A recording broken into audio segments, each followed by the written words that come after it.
Assalamualaikum warahmatullahi wabarakatuh. Apa kabar anak-anak? Semoga dalam keadaan sehat ya. Masih tetap semangat belajarnya ya, meskipun dalam keadaan pandemi. Baiklah, sebelum memulai pelajaran, mari kita berdoa terlebih dahulu. Bismillahirrahmanirrahim. Selanjutnya, sebelum memulai materi pelajaran, Ibu absen terlebih dahulu ya. Ya, alhamdulillah hadir semua ya nak ya. Baiklah, selanjutnya yaitu Ibu akan menjelaskan tujuan pembelajaran kita pada hari ini.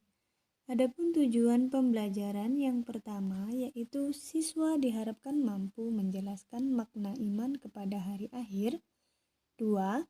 Siswa diharapkan mampu menjelaskan dalil nakli terkait iman kepada hari akhir. 3. Siswa diharapkan mampu menjelaskan tanda-tanda hari akhir. 4. Siswa diharapkan mampu menjelaskan periode hari akhir. 5. Siswa diharapkan mampu menjelaskan hikmah beriman kepada hari akhir. Nah, sebelum masuk pada materi, kira-kira apa ya pendapat kalian jika Ibu mengatakan kalimat hari akhir? Yo, siapa yang tahu? Ya, coba. Coba siapa yang bisa? Iya, coba kamu nak. Iya, benar sekali. Jawabannya pintar. Hari kehancuran. Yang kedua siapa lagi coba? Iya, hari di mana tidak ada lagi kehidupan. Bagus, sangat pintar. Baiklah, yang selanjutnya yaitu kita akan masuki materi kita yang berjudul Semangat beribadah dengan meyakini hari akhir. Berikut penjelasannya. Hari akhir. Secara bahasa berarti hari penghabisan atau hari pembalasan. Secara istilah, hari di mana hancurnya alam semesta beserta isinya, serta berakhirnya semua makhluk Allah Subhanahu wa Ta'ala. Akhir juga disebut sebagai hari kiamat, di mana semua orang akan ditimbang amal perbuatannya dengan seadil-adilnya. Keterangan ini dijelaskan di dalam Quran surat Al-Baqarah ayat 177, Al-Fatihah ayat 4, dan Al-Mumtahanah ayat 3. Kebenaran Al-Quran dapat kita kaji pada Al-Quran, ilmu pengetahuan, dan panca indera. Hari akhir dibagi menjadi dua. Yang pertama, kiamat sugro. Disebut kiamat kecil, dijelaskan di dalam Quran Surat Ali Imran ayat 185. Kiamat kubro adalah kiamat besar, di mana hancurnya semua kehidupan makhluk yang dilakukan secara serentak. Dijelaskan di dalam Quran Surat At-Takwir ayat 1-3. Berdasarkan ayat tersebut, peristiwa hari kiamat adalah merupakan kejadian yang sangat hebat atau sangat dahsyat, yaitu pada saat malaikat Israfil meniup sangkakala, kemudian bumi diangkat, gunung-gunung dibenturkan, sehingga terjadi kerusakan yang sangat begitu hebat.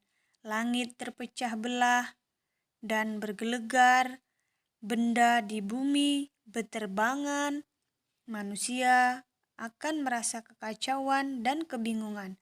Hanya Allah yang maha kekal. Hari kiamat menurut ilmu pengetahuan. Peristiwa hari kiamat menurut ilmu geologi. Bumi terjadi dari gas yang berputar. Setelah diam, gas akan menjadi dingin. Maka, gas yang berat akan mengendap ke bawah dan yang ringan berada di atas. Bumi beredar karena adanya daya tarik matahari terhadap bumi berkurang, yang mengakibatkan bumi akan bergeser dari matahari sehingga putaran bumi semakin cepat dan akan mengalami nasib seperti meteor atau akan menyebabkan kehancuran. Yang kedua, menurut teori fisika, pada saat matahari tidak bersinar atau redup dikarenakan sinarnya telah habis, maka tidak akan ada lagi angin dan awan. Oleh karena itu, hujan tidak akan turun yang berakibat pada letusan gunung, ombak bergulung-gulung, dan air laut akan menjadi naik, sehingga akan mengakibatkan hancurnya bumi ini. Setelah semua kehidupan manusia berakhir, maka dimulailah tahapan-tahapan menuju alam baka. Yang pertama yaitu Yaumul Ba'ats. Yaumul Ba'ats adalah merupakan proses dibangkitkan semua makhluk dari alam kubur. Yang kedua yaitu Yaumul Hasyr, yang berarti hari berkumpulnya manusia setelah dibangkitkannya. Yang ketiga yaitu buku catatan amal perbuatan yang berisikan semua perkataan manusia selama hidup di dunia. Keempat yaitu Yaumul Mizan, yaitu hari di mana Allah memperlihatkan semua amalan-amalan untuk dihisab. Pada saat amalan-amalan dihitung, maka anggota tubuh ikut menjadi saksi. Yang kelima yaitu As-Sirat. As-Sirat adalah jembatan yang berada di atas neraka yang terbentang menuju surga. Jika orang-orang memiliki amalan yang baik, maka dia akan secepat kilat untuk sampai ke dalam surga. Namun jika amal perbuatannya buruk, maka dia akan langsung masuk ke dalam api neraka. Yang keenam yaitu Yaumul Jaza, di mana Yaumul Jaza berarti adalah hari pembalasan. Iman kepada hari akhir merupakan rukun iman yang kelima. Untuk itu, marilah kita jadikan bahwa keimanan kepada hari akhir kita jadikan sebagai landasan untuk beriman kepada Allah Subhanahu wa Ta'ala. Selanjutnya adalah peristiwa yang harus diimani sesudah kematian. Di antaranya adalah 1. Fitnah kubur. Fitnah kubur merupakan beragam pertanyaan yang diajukan kepada orang yang telah meninggal terhadap Tuhannya, agamanya, nabinya, imannya, dan kiblatnya. Yang kedua adalah siksa dan nikmat kubur yang diperuntukkan bagi orang-orang zalim, munafik, kafir, dan musyrik. Sedangkan nikmat kubur diperuntukkan bagi orang-orang yang baik amal ibadahnya. Setiap yang Allah berikan kepada kita pasti ada hikmah di baliknya. Untuk itu, hikmah yang dapat diambil dari iman kepada hari akhir yaitu yang pertama, memunculkan rasa kebencian terhadap kemaksiatan yang menyebabkan murka Allah Subhanahu wa Ta'ala di dunia dan di akhirat. Kemudian yang kedua yaitu menyejukkan dan menggembirakan hati orang-orang mukmin yang sama sekali tidak dirasakan selama di dunia. Adapun yang ketiga yaitu senantiasa menanamkan rasa cinta dan ketaatan kepada Allah Subhanahu wa Ta'ala dengan mengharap maunahnya pada hari itu.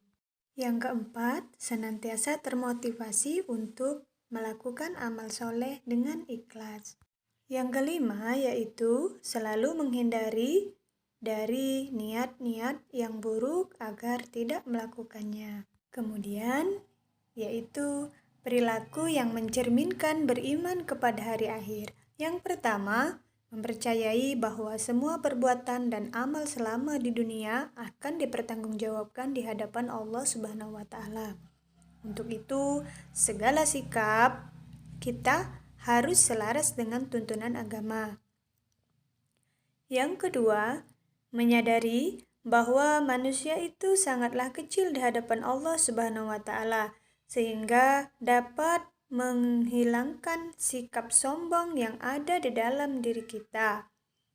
Yang ketiga, selalu berbuat amal soleh yang tidak bertentangan dengan ajaran agama kita.